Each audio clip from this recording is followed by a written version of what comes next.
ഇന്നത്തെ റെസിപ്പി ഒരു variety സമൂസയാണ്, tuna samosa.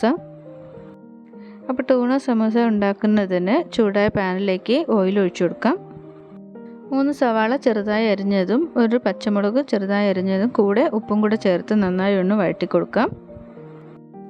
സവാള നന്നായി വഴണ്ടതിന് ശേഷം ഇഞ്ചി വെളുത്തുള്ളി പേസ്റ്റ് കൂടെ ചേർത്ത് ഒന്നുകൂടെ നന്നായിട്ട് മിക്സ് ചെയ്ത് കൊടുക്കാം. അതിനുശേഷം കുറച്ച് കറിവേപ്പിലയും മസാലകളും ചേർത്ത് കൊടുക്കാം. മസാലകൾ 1/4 ടീസ്പൂൺ മഞ്ഞൾപ്പൊടി, 1/2 ടീസ്പൂൺ മുളക് പൊടി, 1/2 ടീസ്പൂൺ മല്ലിപ്പൊടി, പിന്നെ കുറച്ച് കുരുമുളക് പൊടിയും കുറച്ച് ഗരം മസാല എന്നിവയെല്ലാം ചേർത്ത് മസാലകളുടെയൊക്കെ പച്ചമണം മാറുന്ന വരെ നന്നായി വഴറ്റുക. അതെല്ലാം നന്നായി വഴണ്ട് വന്നതിന് ശേഷം ഒരു തക്കാളിയും കൂടെ ചേർത്ത് മിക്സ് ചെയ്ത് കൊടുക്കാം. 2 ടൺ ടൂണ ഫിഷാണ് എടുത്തിരിക്കുന്നത്. ഇത് മുഴുവനായിട്ട് നമുക്ക് മിക്സിയിലേക്ക് ഇട്ട് കൊടുക്കാം. എന്നിട്ട് നന്നായിട്ടൊന്ന് യോജിപ്പിച്ചെടുക്കാം. നന്നായി മിക്സ് ചെയ്തതിന് ശേഷം ഒരു 2 മിനിറ്റ് മൂടി വെച്ചുകൂടെ കുക്ക് ചെയ്തെടുക്കാം. ഇപ്പോൾ ഫില്ലിംഗ് എല്ലാം റെഡി ആയിട്ടുണ്ട്. ഇനി സമോസ ഷീറ്റ് ഇതുപോലെ ഫോൾഡ് ചെയ്തതിന് ശേഷം ഫില്ലിംഗ് അതിലേക്ക് ആക്കി കൊടുക്കാം.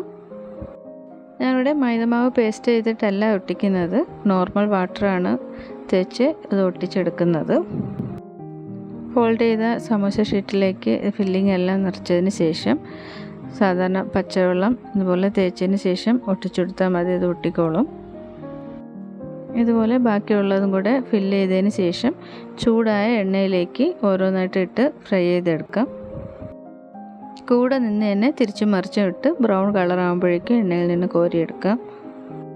നമ്മൾ ഫില്ലിങ് കുക്കായ ഫില്ലിങ് ആയതുകൊണ്ട് തന്നെ ഇത് ഒരുപാട് നേരം എണ്ണയിലിടണ്ട, പെട്ടെന്ന് എണ്ണ എല്ലാം കുക്കായി വന്നോളും. ഇതുപോലെ ബ്രൗൺ കളർ ആകുമ്പോഴേക്കും എണ്ണയിൽ നിന്ന് കോരിയെടുക്കാം. ടൂണ ഫിഷ് കയ്യിലുണ്ടെങ്കിൽ അല്ലെങ്കിൽ നെക്സ്റ്റ് ടൈം വാങ്ങിക്കുന്ന ടൈമിൽ മസ്റ്റായിട്ട് ഇതുപോലെ ട്രൈ ചെയ്ത് നോക്കുക. സൂപ്പർ ടേസ്റ്റാണ്. വീഡിയോ ഇഷ്ടമായ ലൈക്കും ഷെയറും കമൻറ്റും ഒക്കെ ചെയ്യുക. താങ്ക്